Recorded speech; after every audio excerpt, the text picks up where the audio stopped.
moss is basically dried out, so I'm gonna take it all, because if I didn't, it would probably die anyway. So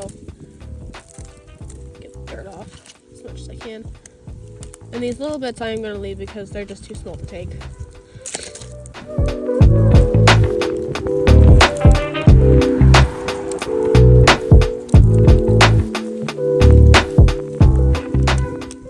See, like even that size piece is hard to take off.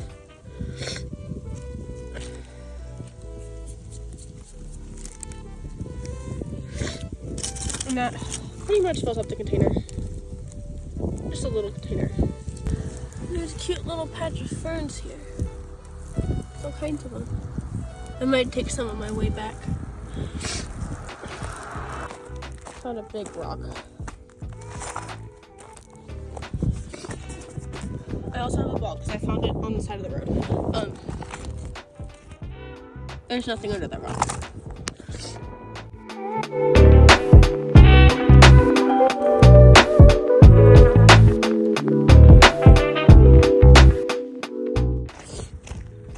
Yes, I am a little bit sick right now, but it's okay. I'm getting over it. It's around the end where I'm a little less contagious, and where I'm going doesn't have many people anyway. So I'm just going to the neighborhood community garden because there's some really nice, like, carpeted moss over there, and I have a Venus flytrap that I need to put moss on the top of the substrate for it, or the soil. I guess I'm using coconut fiber, so it's a little bit different, but moss helps keep moisture, and Venus flytraps and most carnivorous plants that I've seen so far, they need a lot of moisture. So mine was kind of dying because I didn't know that, but I know it now. And that's why this is an education account. We learn as we go. This is called henbit. I'm in Virginia, so you can find it there, obviously. It usually has more flowers than this. If my phone wants to focus, you can kind of see where little white spots where the flowers will grow. It's completely edible. It's kind of bitter, but it's completely edible. And since I picked it, I am going to take it because I don't want to waste it. I'm a good person.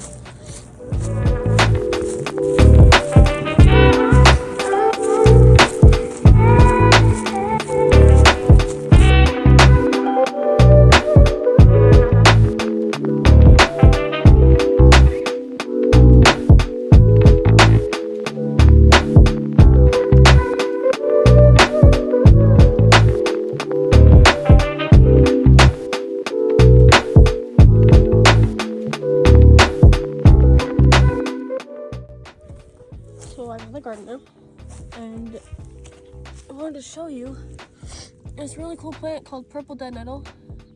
I know it looks similar to henbit, but it does have some really nice medicinal properties, and there is a ton of it. All of these little purple heads that you see, that's all purple dead nettle. Of course, this isn't a garden, so it's being taken care of anyway. I also wanted to show you real versus fake dandelions. Dandelions are also edible, and their fake one is also edible, but it's not as good. So real ones will be really close to the ground like this, as you can see. Fake ones, so a little further off the ground, you can see the stem goes really far. This is a fake one. Still edible, just not as good medicinal-wise. And this little blue flower here, it wants to focus on the blue flower. There it goes. This is also edible. I forget what it's called, but it's edible. That's what it looks like. It's purple dead nettle and this plant are both part of the mint family, I believe. I know that purple dead nettle is, but I don't remember if this one is. Probably not, because I don't think mint really grows flowers. But yeah, oh, there's Bumblebee. Focus on the bee. Oh, it's not there. You have to go around to see. And purple dino evidently grows very tall. There it is. So pretty. Just doing his job. Oh, that's a really nice photo. I got the photo, don't worry. Yes, let's go collect moss now. Sometimes there's moss over by this tree here. So we'll see how that goes. I got some from over here last time, and yeah, there's some right here. I believe this piece was stuck to the root though. Yeah, that's stuck, so we're gonna leave that. You don't want to force it too much because you can just kill the moss if you try too hard to grab it.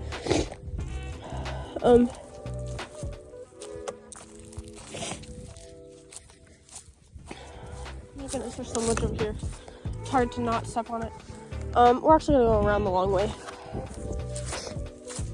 One of the good practices too is they spray fertilizer outside of here, outside the garden. So don't pick along fences like this because, or if you do, wash it really well because there's going to be fertilizers or like insecticides on it, and that's essentially poison. So here's some of that moss. This is where I picked from last time. Let me zoom in a little bit so you can see what I'm doing. It's kind of dry now. It was really muddy when I picked it up last time, so it's going to be harder to grab it this time. Just kind of put your fingers under it. Peel it up.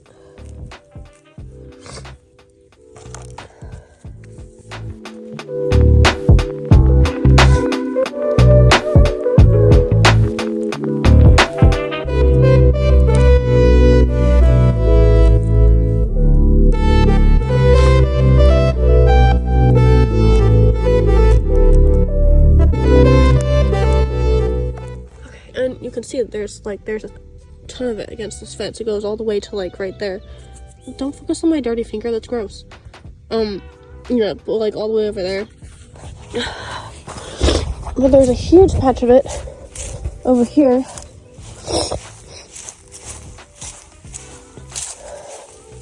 You can see there's a ton of it. Goes all the way to right here. There's some purple dead nettle right there too. See it. It's not purple yet. I don't know why it's not purple. It might not be purple by now, but it looks similar. It's pretty big for not being purple. Get some of these leaves out of the way. So this, I don't know if you can tell, but it's the same thing as this, I think. Just bigger? I could be wrong. Don't quote me. But if I'm right, then do quote me because I was right.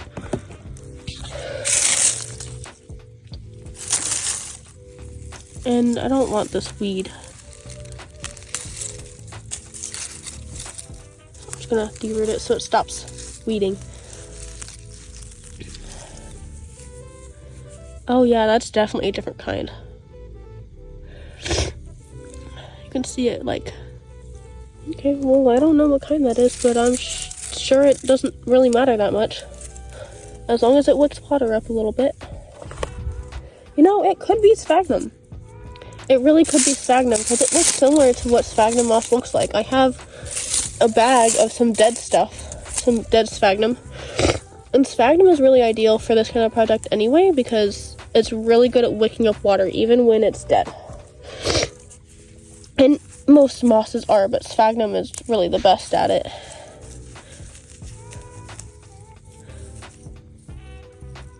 And we are going to rinse these out because that's just a smart thing to do.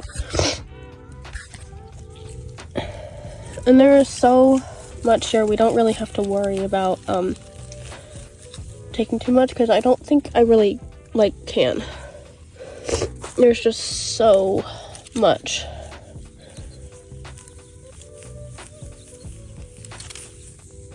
Like that's, I'm taking a lot.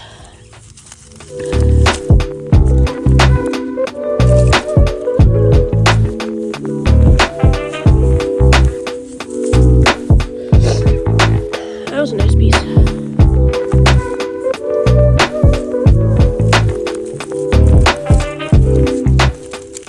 And don't worry, it will grow back in. See, this is kind of what dead sphagnum moss looks like, that white stuff. So we'll see what that does. Got some bonus plants with this one, and that won't hurt the Venus flytrap. I'm gonna put it in there with it. I've already put some moss in there with plants, and they've just grown and thrived. So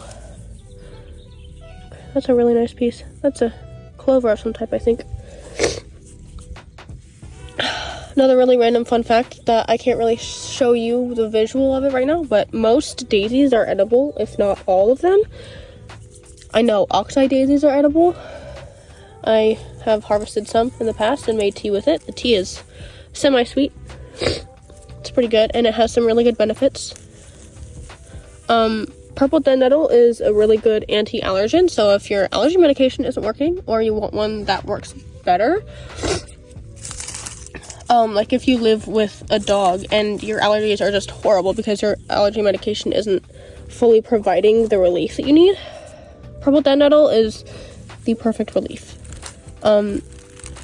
Tested and approved by me because I have 2 dogs and I had a cat, and it works brilliantly.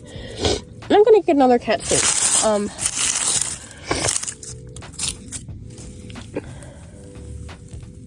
So yeah. I believe henbit is an anti-allergen too, since they are like similar. And look at this. Is this lamb's ear? That's totally lamb's ear. I'm taking that. It's so soft. So lamb's ear usually gets a lot bigger than this, but this is like a little baby one, I think. So I'm gonna take it and find out what it turns into. I'm gonna get a little pot and put it in there. We'll put it right here so it's kind of separate, and I won't bury it, so I don't forget. I think this might be enough though. Sphagnum moss normally grows at the bottom of rivers, so this, I just realized that, so that makes this a much less chance of this being sphagnum. But it really gets over harvested in the bottom of rivers, so I don't know what kind of moss this is, but this moss is like thriving anyway, so I'm not sure it matters that much.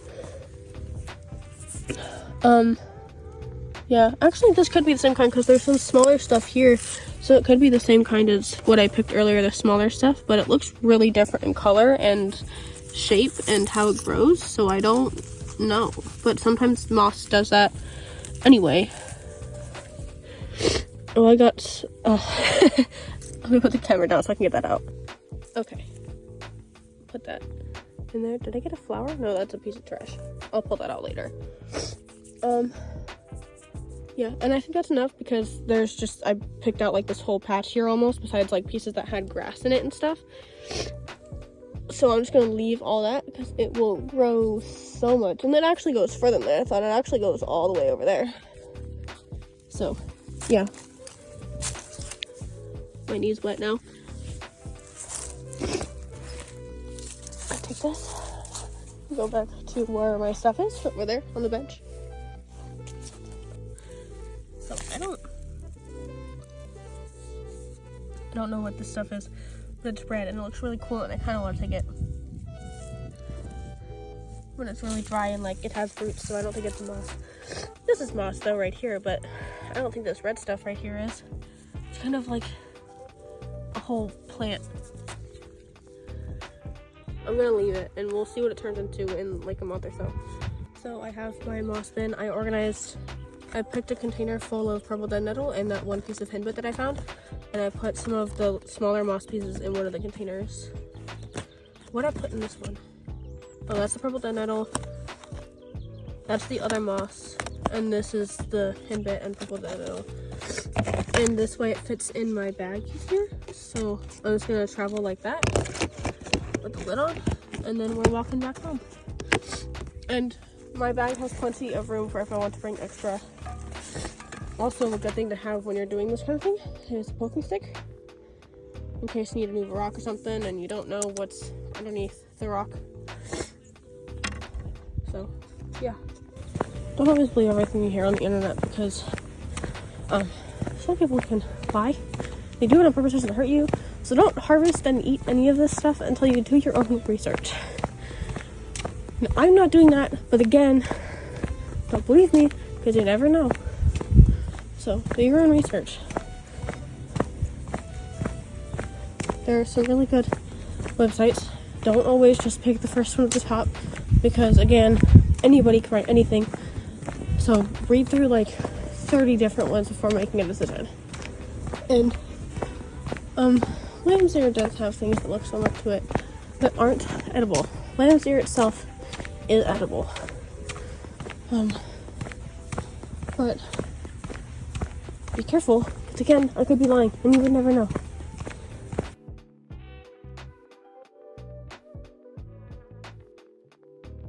So there's some stuff here that from afar looks like moss. When you get up close, you can see it has distinct leaves. Moss doesn't have that. So while it does carpet like some mosses do, like most mosses do, it is not moss because it has very distinct leaves here. I just found this really nice piece of moss. Oops, I dropped it. But this is a type of moss that grows on trees. Let's see if we can find. Yeah, it's right here where my thumb is at. That's where it was attached to the tree. If it wants to focus on what I'm trying to show you, you can see the brown spot right there where the bark came off. That's a really nice piece. Just like, I mean, I have small hands, but like I'm 4 months from being 18. 5'3", 5'4", 5'3 and a half. I'll just be honest about it. That's a pretty decent piece of moss. Fell off the tree here. I stopped cutting because people were coming, but this piece of moss is really dry and I can rehydrate it.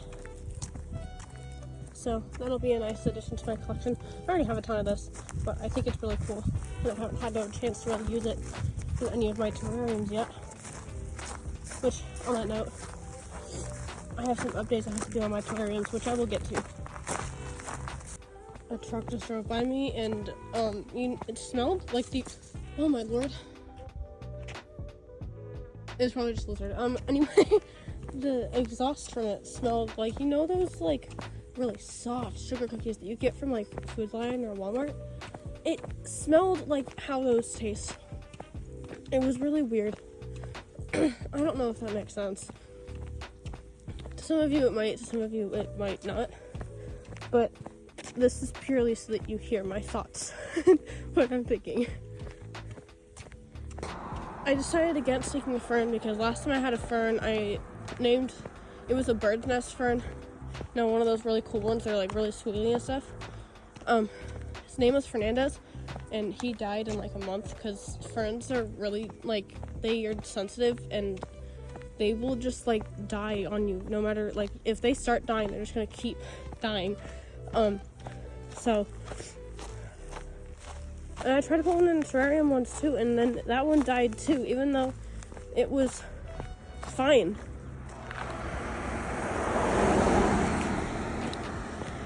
So I don't know how to take care of a fern. It's something I'll have to do more research on and figure out why they're so sensitive and why what I can do with literally every other plant doesn't work with them.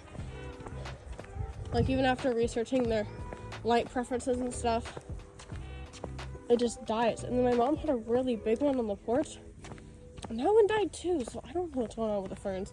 I don't know why they die so easy, but it's something I will look into, and I will talk to you guys about later, probably, maybe, if I remember. I probably won't, but I'll try. There's so many cars on the road right now, and it's not like it's like time for school not because that's the school sign. So I don't understand.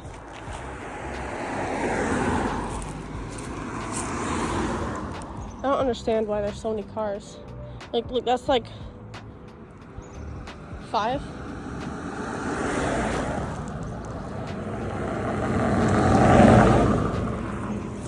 I don't get it. Something else about fake dandelions is they're the ones that have leaves like this that get really spiky and painful. Those are the not fun ones that you don't want to touch anyway, so yeah. A really weird thing I find out here in Virginia is that, look at that fern. That's how big the fern we had was. Anyway, you can find wild, like prickly pear cactuses out here. Like I harvested tasted some of that one. It's on my shelf right now. But it rains so much here. I don't understand how it can grow so much. Like, cactuses, like the recommendation for growing cactus is like, you water them every 2 months, but like it rains every other day here, it seems like. So I don't understand how those cactuses can survive, because they need mostly dry soil. Like, the way you to tell if a cactus needs water is if it's been dry for a few days. Like, the soil has been dry for a few days. So I don't understand how it can grow out here. It's just a weird thing I noticed. There's something in the, I don't know what's over there, but I hear it. Also, the stream is really nice. Look, this really nice moss over there. I want to take it, but I can't because it's private property, so I can't take it. But the stream is so nice and has such nice pieces of moss. I just want to say that one of the reasons I'm recording these trips now is because I have really bad memory issues, and to me it feels like it's getting worse recently, and I'd like to be able to remember the fun things I did and be able to look back on them and like actually experience what I experienced again. Look, there's more horns. So nice one over here. You can't really see them, but I see them, and that's what matters. But yeah, I want to be able to remember them and like recall them and then like talk about them again. I can't do that if I don't remember.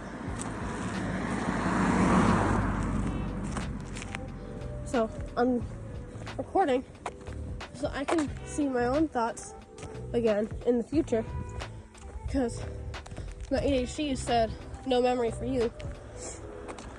Try to do that when the moment you get home you forget everything that happened. And I know I sound a little dramatic, but that's actually what happens, and it's really bad. But then I'll remember it later, like really randomly, and I'll tell him about it. He was like, "Why did you tell me that day?" And I was like, "Because I don't remember. Because the moment I got home, I forgot everything that happened." Oops! I dropped my ball. There's things in the sleeves. I'm gonna call the video here, because this was just a moss hunting video.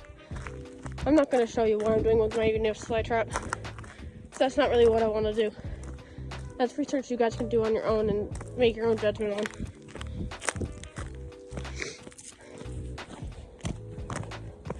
But yeah, that's all. I hope you guys enjoy your day.